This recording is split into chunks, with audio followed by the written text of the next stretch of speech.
This is an interesting subject because I was just talking to my wife about it. How, well, she brought it up to me about how I've always been interested, for the most part, of anything that comes out of A24. And she was like, "Why is that?" And I told her, I was like, I never thought about it, but A24. Now that she asked the question, I put some little thought into it. But A24 to me always had an artistic feel with their movies, and anything artistic always grabs my attention. I loved it. I love the creativity of different things, especially when you're my age and you've seen a lot of the same things over and over again. When you see something a little different, even if it's a little bit, it grabs your attention. And whether it's movies, games, I love going to art galleries and all that stuff. I love different things with like different ideas with different subjects. I've always been that way. And A24 to me was that type of company that took different routes with their movies. And unintentionally, I just grew attached to it. And then when she asked me that question, I was like, huh, that's probably why. And then thinking about it, I was like, yeah, you know what? That's the case. My first A24 movie was Uncut Gems. And with Adam Sandler, something that I thought he should have got an Academy Award for. And it wasn't just the plot, which really went left field, especially at the end, that captivated me. It was the direction they went. And I don't want to spoil too much, but the directing style, production style, the dark tone to some of the camera, and then it went to some like a light tone, like it. Well, no, I take that back. Well, no, yeah, it went to a light tone, but in a darker way. It's hard to explain unless you actually look at A24 movies where it's light outside, but it still has this authentic, older camera, dark feel to them. It's hard to explain. It's hard. You have to see it for yourself, but it has a unique feel to their movies. For the most part, I haven't seen every A24 movie, but most I've seen, their camera work, their production, their stories really caught my attention because A24, and I'll put Neon in there some from time to time as well, but A24 for the most part, and I've said this before, they're willing to take risks with their movies, and you could tell because some of their direction with the plot is out of this world. And I ain't gonna say everyone has been great. Some of them hasn't really been good, but I appreciate the different tone they wanted to take with it. Whether it was the storyline went way left field, or it was kind of weird. You know, it was, for me, some movies didn't captivate me with their point. Like some points they took.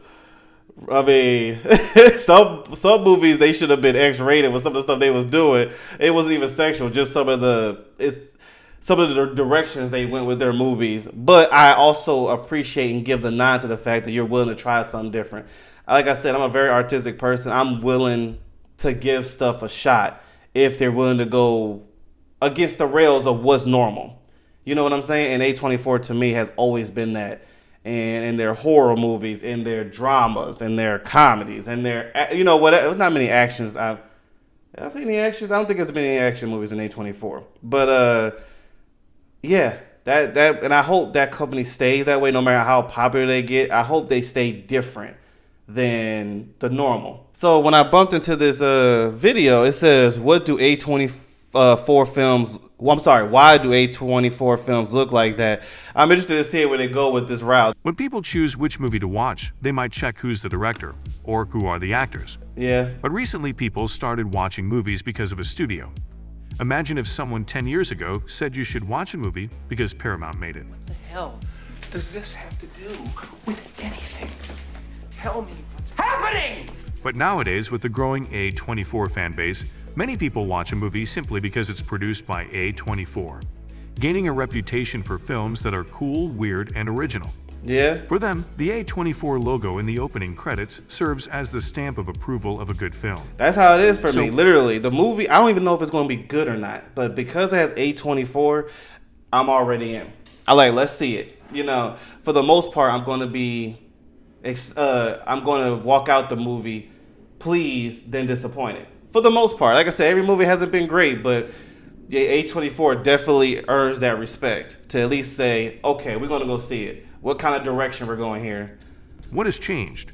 Well, in many movies, The directors typically dictate the style of the film. For instance, when watching a Quentin Tarantino movie, one can anticipate stylized violence, sharp dialogue, non-linear storytelling, pop culture references, and an eclectic soundtrack. However, with A24, it's not just the directors that establish the style, it's also the studio itself. Yeah. This style is evident in the majority of their films, so it's not surprising that you can often recognize an A24 movie upon viewing it. Yeah, So you could know it's it's also A24 the before studio the sign itself. even shows up. This style is evident in the majority of The A24 starter pack, an A-lister with a 9-actor, neon blue and pink, shaky cam, violins, and score. Never seen him in a role like this before. Hip young director, pricey merch, sad kids. Okay, that's interesting. their films, so it's not surprising that you can often recognize an A24 movie Yeah, upon you can viewing tell. it. The roots of this style trace back to 2012 when the A24 studio was founded. One of their main principles when starting out was that they wouldn't use any forms of traditional marketing because it's expensive. Instead, they opted for cheaper, viral forms of marketing. To execute viral marketing effectively, their movies had to be crafted for social media virality.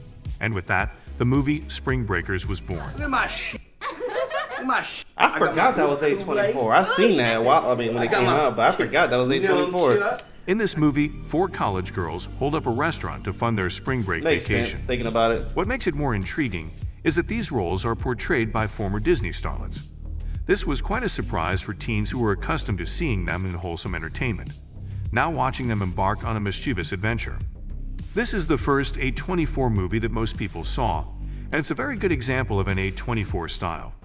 It also had a lot of memeable sequences, which helped them in the marketing aspect, leveraging memes to get the movie buzzing without spending money on traditional forms of advertising.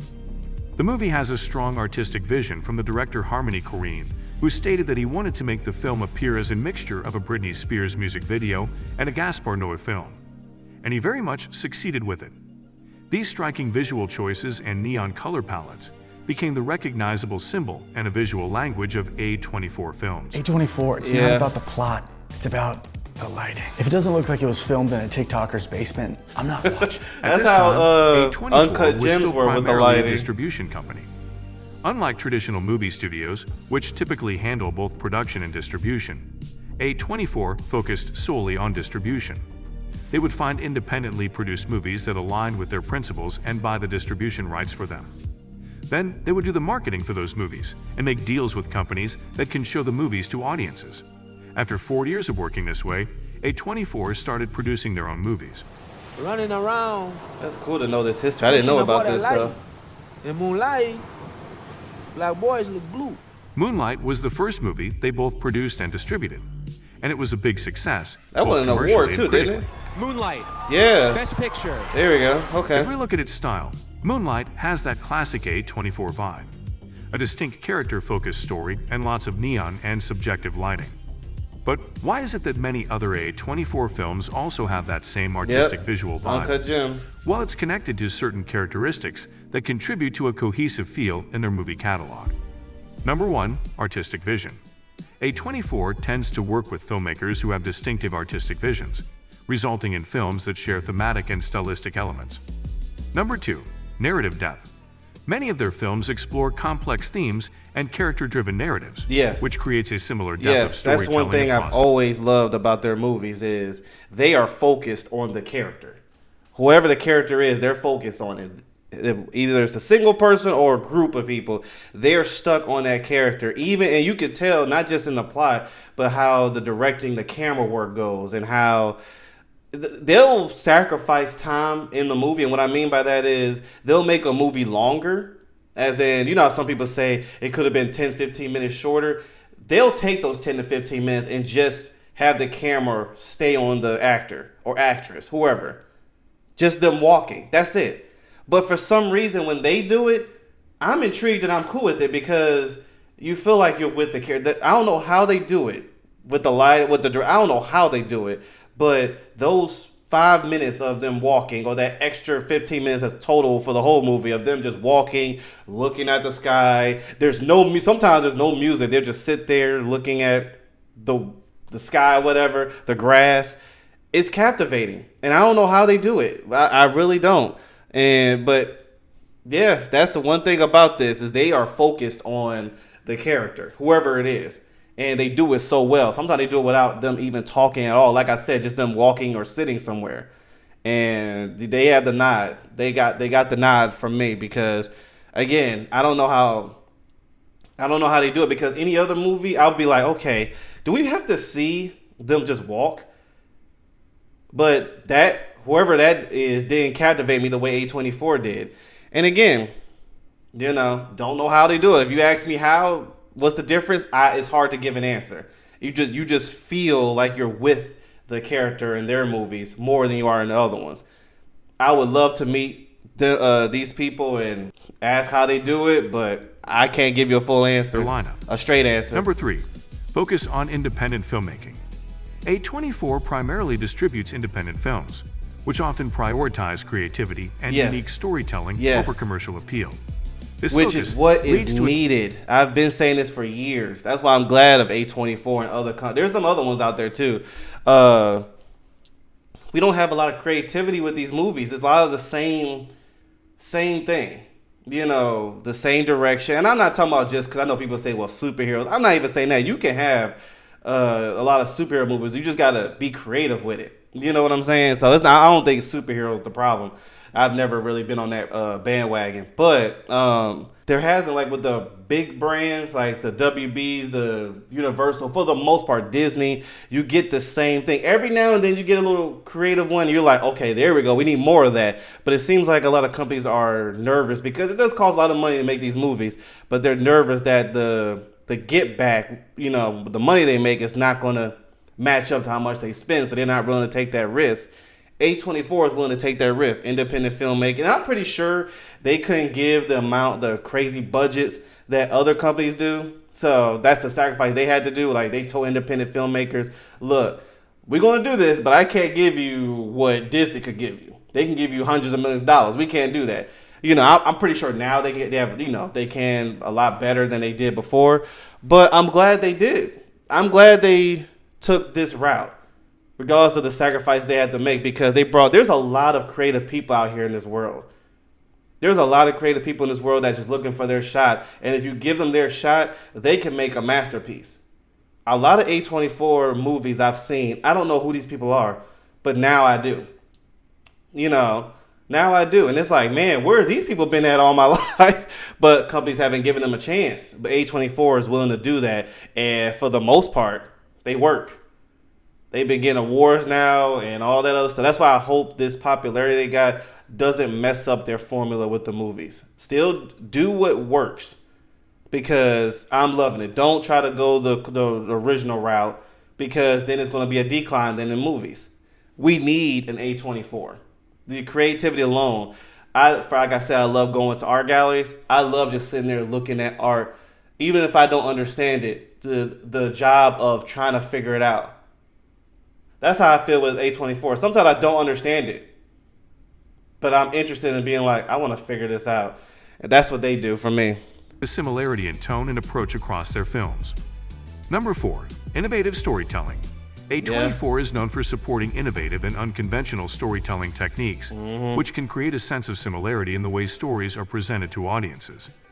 Number 5, target audience. A24 has cultivated a specific target audience that appreciates thought-provoking and emotionally resonant cinema, leading to a selection of films that cater to similar tastes and preferences. What'd you put on? Oh, it's one of my favorites. Huh, probably sucks. In the process of making a Just 'cause movie, it said filmmakers A24. are presented with a choice. Tell a story in an objective way that is detached from a character, or in a subjective way that replicates the character's point of view and the emotions he is experiencing. If we head back to those 5 characteristics of A24 films, it's completely logical that most of their filmmakers will opt for a subjective storytelling, which inherently calls for a subjective approach to cinematography. One cinematography concept that can be used to tell a story in an objective or a subjective way is lighting. Objective storytelling is achieved with naturalistic lighting. For more subjective stories, cinematographers employ more expressionist lighting techniques. This can include using RGB lights or adding colored gels to add different hues of light to a scene. Using vibrant, exaggerated color lifts the stories beyond reality, capturing the mood or perspective of a character in that moment, rather than merely presenting the world plainly as it is. Given that most A24 films are character-focused, it's understandable that they often employ more subjective lighting, contributing to a cohesive visual vibe and the feeling that their movies look somewhat similar. While there are exceptions such as The Lighthouse, which despite being black and white, still utilizes subjective and artsy cinematography connected to A24. Or to put it this way, if another A24 film, like The Green Knight, had to be filmed in black and white, it would look just like The Lighthouse. But A24 doesn't just make movies, they make TV shows too. Wait, it didn't cross my mind that A24 was part of Euphoria. I watched the show, that's why I'm surprised. I'm like, wait, it was? But it makes sense thinking about it. I mean, they're showing, it makes a whole lot of sense. A lot of people who watched Euphoria didn't know it was produced by A24. Yeah, see, I didn't know. But when they found out, it made perfect sense. The cinematography He literally just repeated what I just said. It makes perfect sense now thinking about it. It makes a lot of people who watched Euphoria didn't know it was produced by A24. But when they found out, it made perfect sense. The cinematography just screams A24. Yes, it does. This distinct visual style played a big part in the show's success. But the look isn't hyper-stylized just for the sake of being hyper-stylized. It's crucial in helping the audience understand what drives the characters. Right, I'm about to say the filmmakers the character, of Euphoria that's what I'm wanted saying. to achieve something they call emotional realism. They wanted to show the extreme highs and lows of adolescence visually, even if those visuals didn't that adhere to a soundtrack physical in realism. season 1 of Euphoria, bro. This look of emotional realism is easier to create when you have the locations and occasions like in Euphoria. But what if it's a project where the setting just doesn't allow for fancy set design and lighting?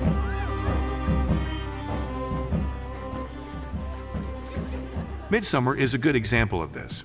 Although made by the same director and cinematographer of Hereditary, which was their first feature film, Midsommar is completely opposite in the visuals. With Hereditary, they were pursuing this look that was almost too dark.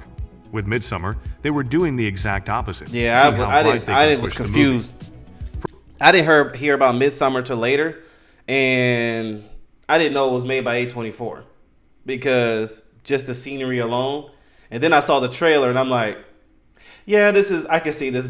I can see it because at first I saw a little clip, and it was like, and I'm not going to front. I looked past it. I was like, that's all right. Didn't say it was looking bad or not, but I was sort of judging it just for a few seconds of a clip. But then I actually saw the trailer, and I'm like, this could be interesting. And then later found out it's from A24, and you could tell when you watch that trailer, it's like, oh, okay. So that was a little different. And that shows you when you're used to a certain way of a certain company, that when you see something a little different, you're like, that ain't them. But Midsommar was. And it was actually one of the best work that A24 had. For me, it was good. It wasn't as hype as everybody was saying. And I'm not talking about because of the lighting. No. I was talking about the plot in itself. It was interesting. It wasn't bad, but it wasn't their best work, in my opinion. For Hereditary, but yes, when I first saw Midsommar, I was like, and could control the lighting any way they wanted. For Midsommar, they were filming on an open field. Despite being shot in the field, with no opportunities to use fancy lighting, they still created a style that stands out from other movies with similar scenery. yeah, The difference being that this time, they had to rely on lenses and color grading to create that dreamy pastel look. We could discuss the cinematography That's a and good colors point of because it every does A24 look very like you're in a movie ever dream. made. I didn't even think of it like why not focus that. on one A24 film that has every style?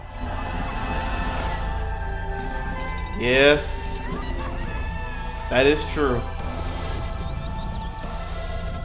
Imagine you have to create a specific visual atmosphere for the film world from scratch. Now multiply this times 50. That's what they had to do for Everything Everywhere all at Yeah, once. I would in love order to go craft a see behind the multiverse scenes of that this feels movie to both see all that cohesive work they had to and do. distinct across its myriad dimensions. The film doesn't just try to visualize the coolest and most extraordinary looks. Each universe is meant to encapsulate the emotional state of the character.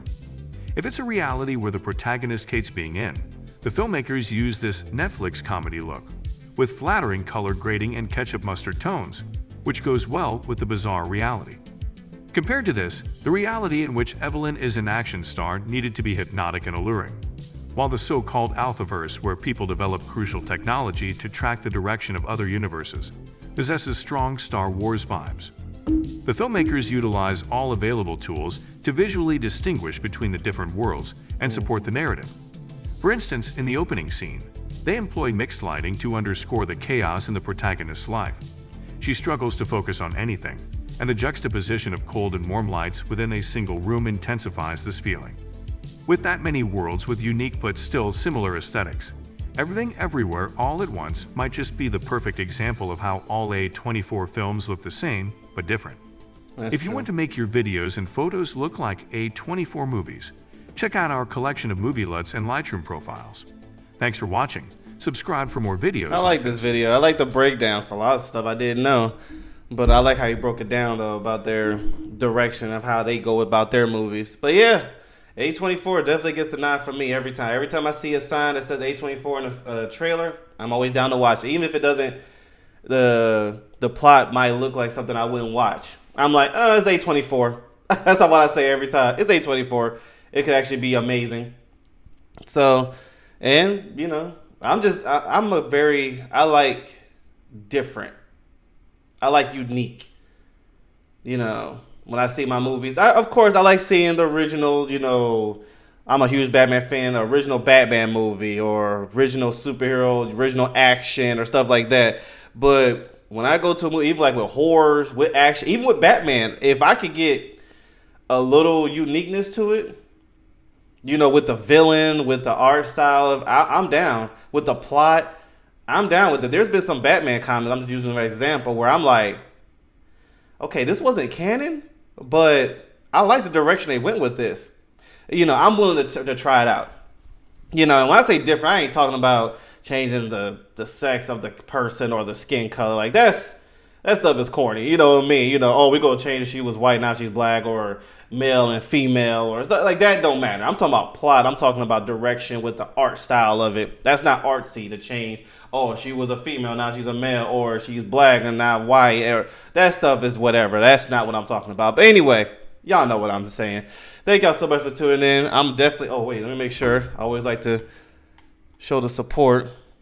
Definitely go check out this channel. I love talking about movies. As you can tell, it's a new thing I'm doing. And yeah, let me know in the comments how you feel about everything I said and what he said. And I'm going to put the original video in the description just in case you don't watch it without me interrupting. But thank y'all so much for tuning in. I'll check you later.